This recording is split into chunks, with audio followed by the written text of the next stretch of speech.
Halo teman-teman semua, selamat datang kembali di channel ini. Seperti biasa, kita akan membahas hal-hal apa saja yang akan bisa kita gunakan untuk mendukung usaha kita semuanya. Nah, pada video kali ini kita akan membahas mengenai founder agreement. Apa itu founder agreement? Nah, seperti dari bahasanya, founder artinya para pendiri dan agreement artinya adalah persetujuan. Jadi ini adalah hal yang menurut saya untuk teman-teman yang baru mendirikan usaha, apalagi usaha tersebut bersama dengan teman-teman ya, atau lebih dari 1-2 orang atau 3 dan sebagainya gitu ya. Entah itu teman ataupun saudara, mungkin teman-teman akan membutuhkan namanya founder agreement ini. Karena apa? Founder agreement ini nanti yang akan mengikat dan memberikan aturan-aturan kepada para pendiri, sehingga nantinya ketika ada suatu permasalahan dalam mendirikan perusahaan, founder agreement inilah yang akan menyelesaikan permasalahan tersebut. Nah, tapi saya tidak akan detail banget untuk membahas founder agreementnya. Saya akan memberikan hanya mungkin 3 gambaran ya, apa yang penting kita tuliskan atau yang kita tuangkan pada founder agreement. Nah, jadi kalau teman-teman kira-kira nanti sedang mendirikan usaha, saya rasa ini hal yang wajib untuk teman-teman buat gitu ya. Ya kalau nggak wajib ya mungkin sunnah ya, lebih bagus dibuat lebih bagus gitu. Ada 3 hal yang mungkin teman-teman nanti bisa tuangkan di founder agreement ini. Yang pertama adalah mengenai sahamnya teman-teman.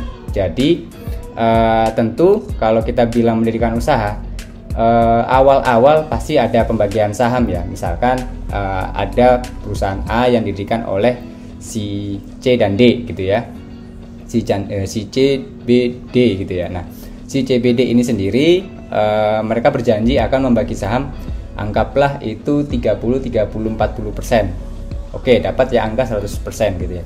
Tapi pertanyaannya adalah kita tidak tahu, mungkin ketika mendirikan perusahaan ini di tengah jalan si B ya, tadi A itu nama perusahaannya gitu ya. Nah, si B ini keluar tiba-tiba gitu ya, mungkin 1 tahun atau berselang 2 tahun gitu ya. Dia merasa bahwa mungkin saya harus fokus ke tempat yang lain, misalkan tiba-tiba dia sudah menikah, atau mungkin dia tiba-tiba harus bekerja di luar negeri yang mana hubungan komunikasi nanti akan sulit, misalkan seperti itu. Nah, maka pasti dia akan keluar dari perusahaan.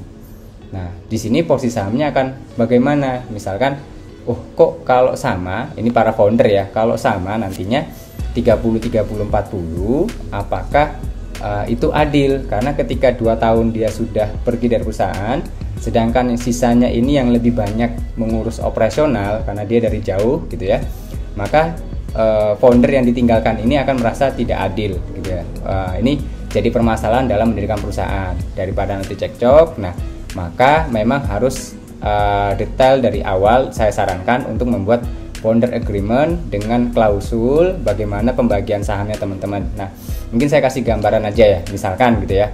Misalkan teman-teman membuat founder agreement bahwa saham 30-40% ini itu boleh dimiliki sejak atau ya setelah perusahaan ini berdiri selama 5 tahun, misalkan seperti itu. Kita anggap aja kenapa 5 tahun, mungkin karena kalau kita bilang umumnya 2 tahun ke atas usaha itu baru dikatakan stabil. Di bawah dari itu kan biasanya ya masih mencoba ya, masih menerka pasar, bagaimana validasi marketnya tadi gitu ya. Nah, maka kalau di angka 5 tahun bisa besar kemungkinan bahwa usaha ini sudah stabil. Maka kalau ditinggal oleh para founder, it's okay gitu ya. Jadi misalkan dia meninggalkan 2 tahun, berarti kalau kita bilang angka 30-40 tadi itu boleh diterima setelah 5 tahun, kita kalkulasi aja kira-kira misalkan dia baru 2 tahun nih, 2/5-nya dari 30% berapa kira-kira? Berarti mungkin sekitar 12% ketika si B ini meninggalkan perusahaan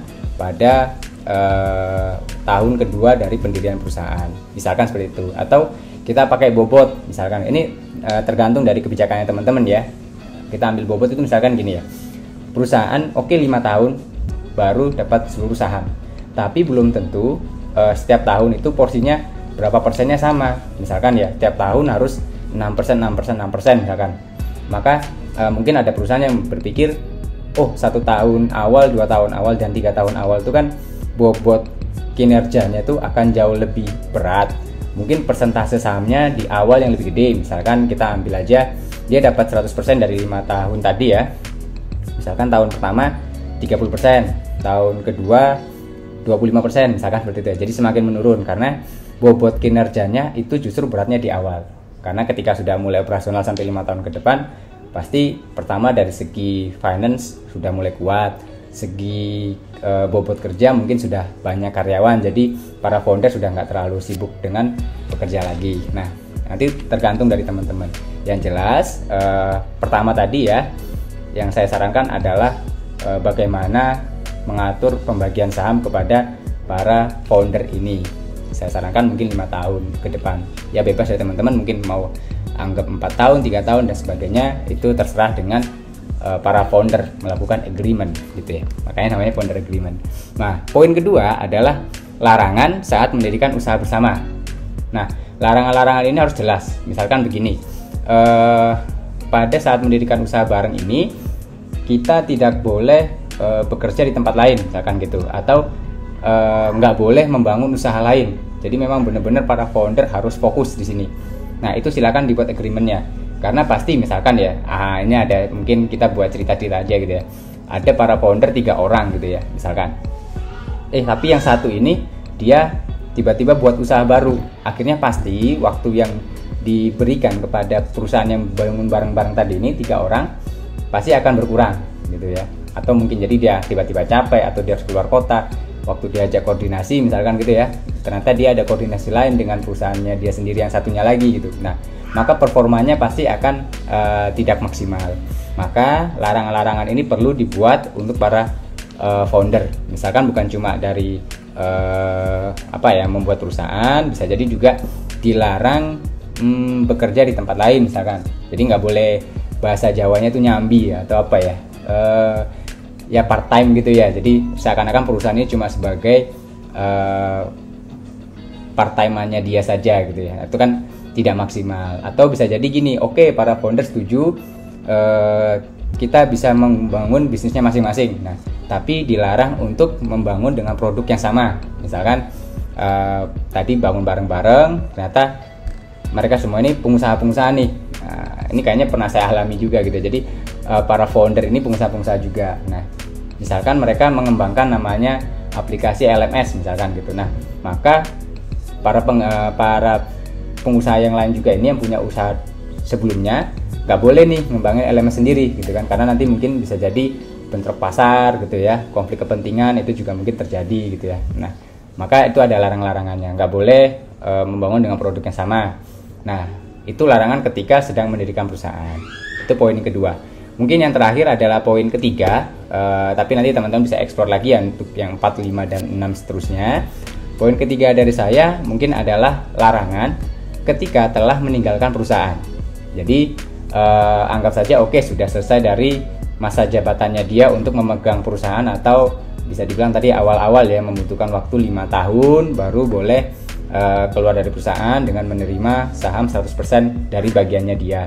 Nah, tapi ketika dia keluar, atau misalkan dia pun masih dalam perusahaan tapi dia keluar di 2 tahun pertama, tiba-tiba dia membuat produk lainnya misalkan gitu ya, produk serupa dengan perusahaan teman-teman, dengan teman-temannya dia yang lain misalkan gitu ya. Anggap aja tadi dia mendirikan bersama 3 orang gitu ya. Terus dia kayaknya rasanya terlalu berat nih beban kerjanya di perusahaan awal tadi, lalu dia keluar karena mungkin dia punya teman lainnya yang mungkin dianggap sama dia lebih jago, lebih memahami dia, misalkan kayak gitu ya. Nah, itu perlu teman-teman buat larangan, istilahnya jangan sampai dia keluar, dia membuat produk tandingannya, akhirnya perusahaan akan bersaing dengan perusahaan tadi itu juga. Nah, itu perlu teman-teman buat dalam founder agreement. Lalu seperti apa contohnya founder agreement? Mungkin untuk mempermudah teman-teman, tapi ini bukan standarnya ya, saya cuma ngambil dari referensi-referensi yang sudah ada, lalu saya coba buat, dan kebetulan memang saya buat untuk perusahaan yang pernah saya kembangkan dulu. Itu ada di link di bawah ini di deskripsi. Jadi teman-teman bisa download, dan jangan lupa itu saya taruhnya di Drive. Jadi teman-teman cuma bisa mendownload, jangan diedit di situ ya, karena saya pernah menaruh link untuk teman-teman bisa download, malah banyak yang minta request untuk mengedit di drive-nya. Jadi ya jangan ya gitu ya, karena nanti mungkin file ini bisa digunakan oleh rekan-rekan kita yang lain yang sedang mengembangkan usaha. Oke, itu aja pada video ini. Dan kalau teman-teman merasa video ini bermanfaat dan nantinya teman-teman bisa menunggu video-video berikutnya untuk bagaimana kita mengembangkan bisnis, silakan teman-teman subscribe. Dan kalau rasa teman-teman ingin berkomunikasi melalui komentar bisa, atau bisa bergabung ke grup yang telah saya berikan link di komentar. Nah, di situ dengan sesama pengusaha lainnya mungkin teman-teman bisa sharing-sharing, karena saya tahu banget kemarin antusias dari para pemirsa YouTube gitu ya, itu sangat tinggi. Jadi pada DM semua ke WA saya dan ke Instagram, jadi agak slow respon ya, karena banyak pertanyaan. Mungkin kalau dengan teman-teman bergabung ke grup tadi, pengusaha-pengusaha lainnya bisa ikut bergabung dan memberikan komentar di sana. Oke, sekian, terima kasih, sampai jumpa di video berikutnya.